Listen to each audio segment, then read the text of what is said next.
Halo sahabat Arsa, masih setia kan menunggu informasi-informasi menarik yang kita rangkum dalam Arsapedia?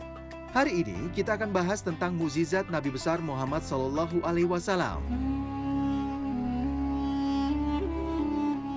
Sebagai nabi terakhir, Rasulullah SAW memiliki banyak mukjizat yang menjadi bukti kerasulan dan kebesaran Allah Azza wa Jalla.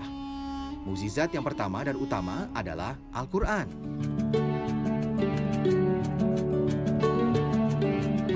Nabi Muhammad SAW resmi diangkat sebagai Rasul ketika menerima wahyu pertama, yaitu surah Al-Alaq ayat 1-5 di Gua Hiro melalui perantara malaikat Jibril alaihissalam. Selama 22 tahun 2 bulan 22 hari, Al-Quran disampaikan secara bertahap dan menjadi mukjizat Rasulullah SAW yang terbesar.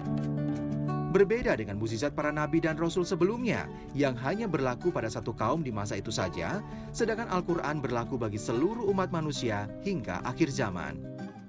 Al-Quran memiliki kandungan pokok yang lengkap mengenai kehidupan dunia dan akhirat, mulai dari akidah, ibadah, dan muamalah, akhlak, hukum, sejarah, dan umat terdahulu hingga rujukan ilmu pengetahuan dan teknologi. Sebagai umat Islam, sudah sepatutnya kita untuk membaca, menghafal, dan mengamalkan Al-Quran sebagai panduan hidup dan bekal untuk meraih surga Allah Azza wa Jalla. Allah berfirman, "Sungguh, kami telah mendatangkan kitab kepada mereka yang kami jelaskan atas dasar pengetahuan sebagai petunjuk dan rahmat bagi orang-orang yang beriman." Quran Surat Al-A'raf ayat 52.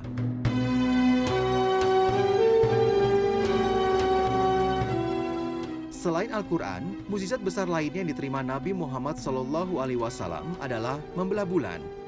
Mukjizat ini sebagai anugerah Allah Ta'ala untuk membuktikan kerasulan dan kebenaran Rasulullah setelah kaum kafir Quraisy menantang Nabi untuk membelah bulan purnama dan meletakkannya satu bagian di atas bukit Abu Hubaik dan yang lainnya di atas bukit Khayhoan. Atas pertolongan dan rahmat Allah Azza wa Jalla, Nabi Muhammad SAW mampu memisahkan bulan menjadi dua bagian. Namun sayangnya, kafir Quraisy tetap tidak mau beriman, malah menuduh Rasulullah sebagai tukang sihir. Sungguh, telah dekat hari kiamat dan telah terbelah bulan, dan ketika melihat tanda-tanda kebesaran kami, mereka pun ingkar lagi, berpaling, seraya berkata, "Ini adalah sihir yang terus-menerus," dan mereka mendustakannya, bahkan mengikuti hawa nafsu mereka, dan setiap urusan benar-benar telah tetap. Quran Surat Al-Qamar 54 ayat 1-2.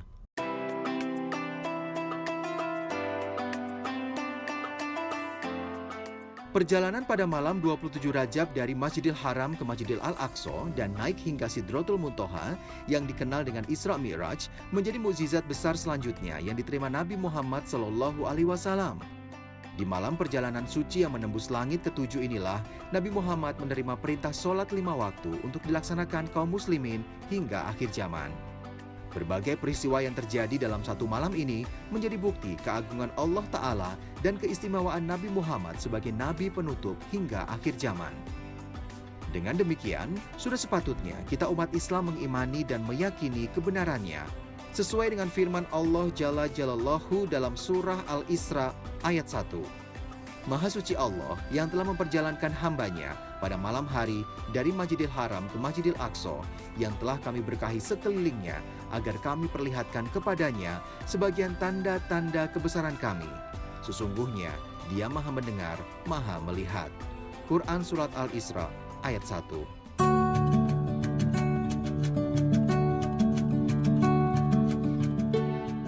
Mukjizat lainnya adalah terkait makanan dan minuman. Dalam perang Khandaq saat bahan makanan berkurang, Rasulullah atas izin Allah Ta'ala mampu mencukupi memberi makan 1.000 pasukan dan penduduk Madinah dari sedikit makanan yang ada di rumah Jabir bin Abdullah radhiyallahu anhu. Dalam riwayat lain juga disebutkan, Rasulullah mampu mengeluarkan air dari sela jemarinya untuk digunakan para sahabat berwudu. Bahkan Nabi Muhammad pernah memberikan 1 gelas susu yang bisa mengenyangkan perut seluruh masyarakat Sufah.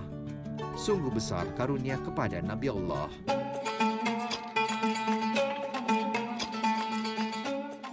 Sahabat Arsa, jika ditilik dari riwayat dan kisah para sahabat, mukjizat Rasulullah juga terlihat dari kemampuan untuk menyembuhkan luka dan buta. Disebutkan dalam Sahih Al-Bukhari bahwa sahabat Abdullah bin Atik mengalami patah kaki saat ditugaskan menyerang Abu Rafiq yang memprovokasi kaum Quraisy untuk memerangi kaum muslimin. Namun dengan rahmat Allah Ta'ala, kaki Abdullah bin Atik bisa sembuh hanya dengan diusap oleh Rasulullah. Selain itu, Rasulullah juga menyembuhkan luka bekas pukulan pedang di dulut sahabat Salamah, di mana dengan ludah Rasulullah, kaki Salamah bisa disembuhkan. Sementara dari hadis riwayat Ahmad disebutkan bahwa ada seorang yang buta yang bisa melihat setelah didoakan oleh Nabi Muhammad SAW.